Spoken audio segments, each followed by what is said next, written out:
Hello everyone, I hope you all are doing well and studying well and I am also fine.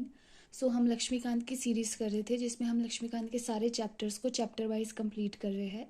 सो जो last lecture था वो vice president पे था, chapter 18 I think. सो आज हम prime minister करने वाले हैं. सो ये जो कुछ एक चैप्टर्स है जैसे कि vice president, prime minister, council of minister, ठीक है, और इसके बाद में कैबिनेट कमेटी, ये 4 चैप्टर ऐसे हैं जो इतने इंपॉर्टेंट नहीं है. इनसे ज़्यादा क्वेश्चन नहीं बनते हैं और कोई ऐसा मेजर कॉन्सेप्ट भी नहीं है. बट मुश्किल से एक बार कर लेने के बाद में ये 5-5 मिनट के टॉपिक्स है, ठीक है, तो छोड़ना ये भी नहीं है. ठीक है, इनके एक एक पेज के नोट्स बनेंगे. सो जब भी एग्ज़ाम हो तो आप एग्ज़ाम से एक दिन पहले 5-5 मिनट में इन सारे चैप्टर्स को रिवाइज कर सकते हैं. ठीक है. सो आज हम प्राइम मिनिस्टर को पढ़ेंगे. सो वैसे जो प्राइम मिनिस्टर है, वैसे अगर हम देखें सो बहुत इम्पॉर्टेंट पोजीशन होती है इंडिया में. जैसी पॉलिटी है ऐसी पॉलिटी में सो जो किसी के पास जो मोस्ट, जैसे कह सकते हैं कि इससे ऊंची कोई पोस्ट नहीं है.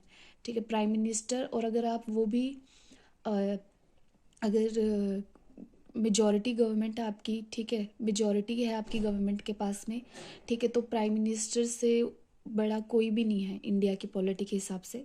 ठीक है, बट अगर कॉन्स्टिट्यूशन में देखें सो उसमें प्राइम मिनिस्टर से रिलेटेड ज़्यादा प्रोविजंस नहीं है. सो क्वेश्चंस भी इतने नहीं आते हैं. लेकिन हम उधर प्रेसिडेंट के केस में देखें तो उनकी जो पोजीशन है वो सेरेमोनियल पोजीशन है. बहुत सारी चीज़ें उनको करनी पड़ती है, तो उस वजह से उनके जो प्रोविजंस है वो ज़्यादा है. प्राइम मिनिस्टर की जो पावर है वो एग्जीक्यूटिव पावर है, एग्जीक्यूट करने वाली पावर है. तो इनके कुछ ज़्यादा प्रोविजंस है नहीं. सो जो एक आर्टिकल है जो प्राइम मिनिस्टर से रिलेटेड है वो है आर्टिकल 75. ठीक है, सो आप ये आर्टिकल याद रखना कि आर्टिकल 74 काउंसिल ऑफ मिनिस्टर से रिलेटेड है एंड आर्टिकल 75 है वो प्राइम मिनिस्टर से रिलेटेड है. ठीक है, और हम ये पार्ट 5 यूनियन एग्जीक्यूटिव का पढ़ रहे हैं जिसमें आर्टिकल 52 से लेकर 78 तक हम यूनियन एग्जीक्यूटिव को पढ़ेंगे, जिसमें कि हमारे attorney general, council of minister, prime minister, vice president and president आते हैं. ठीक है, so prime minister is a real executive authority, de facto executive है ये. ठीक है, prime minister head of the government होते हैं and president head of the state होते हैं और वो डी जूरे एग्जीक्यूटिव होते हैं. अपॉइंटमेंट किस तरीके से होती है प्राइम मिनिस्टर की? सो आर्टिकल 75 में कॉन्स्टिट्यूशन में बेसिकली कोई स्पेसिफिक प्रोसीजर नहीं लिखा हुआ, ठीक है, कि इस तरीके से प्राइम मिनिस्टर की अपॉइंटमेंट की जाएगी. ठीक है, जिससे प्रेसिडेंट का होता है कि उसमें एक ही उम्मीदवार जीतता है. ठीक है, तो उसको हम प्रेसिडेंट बना देते हैं. प्राइम मिनिस्टर के केस में ऐसा नहीं होता क्योंकि बहुत सारी पॉलिटिकल पार्टीज इलेक्शंस कॉन्टेस्ट करती है, तो हो सकता है कि उसमें कोई एक पॉलिटिकल पार्टी को क्लियर मेजोरिटी मिल रही है, या हो सकता है कि किसी भी पार्टी को क्लियर मेजोरिटी ना मिले. तो कोई स्पेसिफिक प्रोविज़न नहीं है. बट आर्टिकल 75 में क्या लिखा है कि prime minister shall be appointed by the president and other ministers shall be appointed by the president on the advice of the prime minister. कि प्राइम मिनिस्टर को प्रेसिडेंट अपॉइंट करेंगे और उसके बाद में प्राइम मिनिस्टर एडवाइस करेंगे president को कि हाँ, इस व्यक्ति को ये मिनिस्टर बनाना चाहिए. ये जो चीज़ है कि टोटल नंबर ऑफ मिनिस्टर, ये PYQ है यूपीएससी का, कि total number of ministers including prime minister shall not exceed 15% of total strength of Lok Sabha. ठीक है, कि सारे मिनिस्टर्स की संख्या प्लस प्राइम मिनिस्टर की संख्या लोकसभा की टोटल स्ट्रेंथ की 15% से ज़्यादा नहीं हो सकती. ये मैक्सिमम लिमिट पुट की गई है. ठीक है, अब कॉन्स्टिट्यूशन में कोई प्रोविज़न, कोई प्रोसीजर नहीं बताया गया है कि प्राइम मिनिस्टर की अपॉइंटमेंट किस तरीके से की जाए. ठीक है, बट कन्वेंशन क्या चली आई है? कन्वेंशन ये है कि जो भी मेजॉरिटी पार्टी है जिनको सबसे ज़्यादा सीटों मिली हो, उस पार्टी के लीडर को प्राइम मिनिस्टर बना दिया जाता है. एंड जब किसी भी पार्टी को क्लियर मेजॉरिटी ना मिले, उस केस में प्रेसिडेंट में एक्सरसाइज हिज पर्सनल डिस्क्रिशन. उस केस में प्रेसिडेंट अपना पर्सनल डिस्क्रिशन यूज़ कर सकते हैं, और वो भी बिल्कुल ऐसा पर्सनल ऐसा नहीं होता कि किसी को भी कर दे रहे हैं. वो भी उसी पार्टी, जो भी गठबंधन की सरकार बनेगी, तो फिर वो जो जो लीडर, जिस लीडर को सब बनाना चाहते हैं, क्योंकि एक बार जब प्राइम मिनिस्टर ऐसा बन जाता है तो उसके बाद में उनको अपनी मेजॉरिटी प्रूव करने के लिए भी कहा जा सकता है लोकसभा में. तो फिर ऑफकोर्स जिस लीडर को सबसे ज़्यादा लोग बनाना चाहते हैं उसी को बनाया जाएगा. ठीक है, अगर प्राइम मिनिस्टर, अब दो केसेस में जो है प्रेसिडेंट अपना पर्सनल डिस्क्रिशन यूज़ कर सकते हैं, ठीक है। जैसे कि जब prime minister in office dies suddenly, for example जब पंडित जवाहरलाल नेहरू जी की डेथ हुई थी तो उसके बाद में जो इंदिरा गांधी है उनको प्राइम मिनिस्टर बना दिया गया था। एंड जब इंदिरा गांधी जी का असैसिनेशन हुआ था तो राजीव गांधी को प्राइम मिनिस्टर बना दिया गया था। तो इन दोनों केस में, एक जब किसी के पास क्लियर मेजोरिटी नहीं है और दूसरा जब प्राइम मिनिस्टर, जो सिटिंग प्राइम मिनिस्टर है, उनकी सडन डेथ हो जाए, उस केस में president can use his personal discretion, ठीक है। 1997 में क्या हुआ? Supreme Court held that a person who is not a member of either House of Parliament can be appointed as a Prime Minister for 6 months. Within this period, he should become a member of either House of Parliament, otherwise he ceases to be the Prime Minister. ये भी question ना काफ़ी बार PYQ में पूछा गया है कि क्या ऐसा कोई व्यक्ति जो किसी भी हाउस का मेंबर नहीं है, ठीक है, मतलब ना राज्यसभा का मेंबर है और ना ही लोकसभा का मेंबर है, क्या वो प्राइम मिनिस्टर बन सकता है या क्या वो मिनिस्टर भी बन सकता है? ऑफ कोर्स वो बन सकते हैं, लेकिन 6 महीने के अंदर अंदर उनको किसी ना किसी हाउस का मेंबर बनना पड़ेगा, वरना उनकी जो वो मिनिस्टर है या वो जो प्राइम मिनिस्टर की जो पोजीशन है वो चली जाएगी, ठीक है।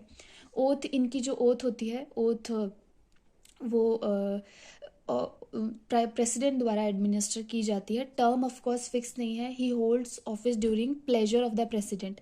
अब प्लेजर ऑफ द प्रेसिडेंट का मतलब ये नहीं है कि president can remove he when ever he wants. It means he can remove only when जब prime minister do not hold majority, जब उनका ही do not hold like confidence, ठीक है। तो जब उनको लग रहा है कि उतने इनके मेंबर्स नहीं है, ठीक है, तो उस केस में ही ये कॉन्फिडेंस लूज करते हैं और तभी इनको रिमूव करा जा सकता है। ऐसे नहीं कि कभी भी कर दे। फॉर एग्जांपल अभी अगर हाल फिलहाल की बात की जाए तो जो बीजेपी की गवर्नमेंट है वो मेजॉरिटी गवर्नमेंट है, ठीक है, तो अभी उनको ऐसे रिमूव नहीं कर सकते हैं। So as long as PM enjoy majority support in the Lok Sabha, he can not be dismissed by the president. Salary and allowances जो प्राइम मिनिस्टर के हैं are decided by the parliament. Moving ahead to powers and functions की अगर हम बात करें तो power functions की क्या बात है कि of course he recommend person who can be appointed as ministers to president. हमने आर्टिकल 75 पढ़ा कि प्राइम मिनिस्टर को अपॉइंट करता है प्रेसिडेंट और प्राइम मिनिस्टर की एडवाइस पे फिर जो बाकी के मिनिस्टर्स हैं वो अपॉइंट किए जाते हैं, ठीक है। किस मिनिस्टर को कौन सा पोर्टफोलियो देना है, ठीक है। अभी जैसे होम मिनिस्ट्री अमित शाह जी के पास है, ठीक है, राजनाथ सिंह के पास डिफेंस मिनिस्ट्री है, निर्मला सीतारमन के पास फाइनेंस मिनिस्ट्री है। सो ये भी प्राइम मिनिस्टर डिसाइड करते हैं कि कौन से मिनिस्टर को कौन सा पोर्टफोलियो देना है और बाद में भी वो उस चीज़ को रीशफल कर सकते हैं। He can ask a minister to resign और can advise president to dismiss the specific minister, ठीक है। वो खुद भी डिसमिस कर सकते हैं किसी मिनिस्टर को और या वो प्रेसिडेंट को एडवाइस कर सकते हैं कि आप इसको डिसमिस कर दो, ठीक है। ये प्रिसाइड करते हैं over meeting of council of ministers. अब देखो दो टाइप के रेजिग्नेशन हो सकते हैं। अगर प्राइम मिनिस्टर का रेजिग्नेशन, प्राइम मिनिस्टर रेजिग्नेशन देते हैं या प्राइम मिनिस्टर की डेथ होती है, सो उस केस में जो पूरा काउंसिल ऑफ मिनिस्टर्स है वो डिसॉल्व हो जाते हैं। और उस केस में क्या होता है, पूरा काउंसिल ऑफ मिनिस्टर्स डिसॉल्व हो गया तो ऑफ कोर्स फिर नया प्राइम मिनिस्टर चूज करना पड़ेगा, ठीक है। और अगर कोई और मिनिस्टर्स जो है वो अगर डिसॉल्व हो जाते हैं और फिर वो जो नए प्राइम मिनिस्टर बन जाएंगे फिर वो अपना काउंसिल ऑफ मिनिस्टर अलग डिसाइड करेंगे, ठीक है। सो अगर अदर कोई मिनिस्टर की रेजिग्नेशन देते हैं या उनकी डेथ होती है तो उस केस में पूरा काउंसिल ऑफ मिनिस्टर्स डिसॉल्व नहीं होता। उस केस में सिर्फ क्या होता है कि वो जो पर्टिकुलर मिनिस्ट्री है उसकी वैकेंसी हो गई, उसको अगर प्राइम मिनिस्टर चाहे तो फिल कर सकते हैं या नहीं चाहे तो ना करे, ठीक है। अब प्राइम मिनिस्टर है वो काफ़ी जो ऑर्गेनाइजेशंस हैं उनके एक्स ऑफिशियो चेयरमैन हैं।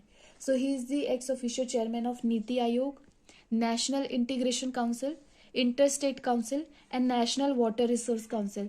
तो आप इन सभी अगर ऑर्गेनाइजेशंस का नेचर देखें सो ये मतलब पूरे स्टेट लेवल के, मतलब कंट्री लेवल के ऑर्गेनाइजेशंस है, ठीक है। अगर इंटर स्टेट काउंसिल है, इंटर स्टेट काउंसिल में हमने जो इंटर स्टेट रिलेशंस पढ़े थे तो हमने पढ़ा था कि इसके मेंबर कौन होते हैं, जो पर्टिकुलर स्टेट्स है या यूनियन टेरिटरीज है उनके जो चीफ मिनिस्टर्स है वो सब। सो उनके ऊपर हेड ऑफ कोर्स कौन बैठेंगे, वो बैठेंगे प्राइम मिनिस्टर, ठीक है, और नीति आयोग, ठीक है, और नेशनल इंटीग्रेशन काउंसिल। तो यही था। और अगर कुछ एक चीज़ों की और बात की जाए तो प्राइम मिनिस्टर ही act as the main channel of communication between the president and the council of ministers. ठीक है, प्रेसिडेंट के मतलब कोई अगर काउंसिल ऑफ मिनिस्टर के द्वारा कोई लेजिस्लेशन अप्रूव किया गया है या कुछ भी डिस्कशन हुई है, सो अगर वो प्रेसिडेंट की कंसिडरेशन में लाना है तो वो प्राइम मिनिस्टर करेंगे। अगर प्रेसिडेंट को प्राइम मिनिस्टर को बोलना है कि कोई जो है काउंसिल ऑफ मिनिस्टर्स किसी चीज़ को, किसी प्रपोजल को कंसिडर करे, तो वो प्राइम मिनिस्टर को बोलेंगे। So he act as the main main mediator और मेन चैनल ऑफ कम्युनिकेशन। ठीक है, सो ये प्रोविजंस है, ये मैंने इसमें नहीं लिखे हैं क्योंकि इनसे ज़्यादातर क्वेश्चन नहीं बनते हैं। और जो प्रेसिडेंट की पावर्स है, जैसे कि president appoint chairman of finance commission UPSC and this chief election commissioner. ठीक है, and he summon and prorogue the parliament, all these things which he is doing. Of course it is understood that article 74 में भी ऐसा लिखा है कि जो president हैं, he works on the aid and advice of the council of minister headed by the prime minister. So of course ये सारी चीज़ें हैं, ये वो खुद से नहीं करे, these are things which are being advised to him by the prime minister and council of ministers. Okay, तो इस चैप्टर में इतना ही था। ठीक है, तो अगर आपको लेक्चर ये पसंद आया तो वीडियो को लाइक करें, चैनल को सब्सक्राइब करें और अपने फ्रेंड्स के साथ में शेयर करें। एंड जो भी चीज़ आपको इन क्लासेस के बारे में अच्छी लगती है, do let me know in the comment section. And yes, thank you so much.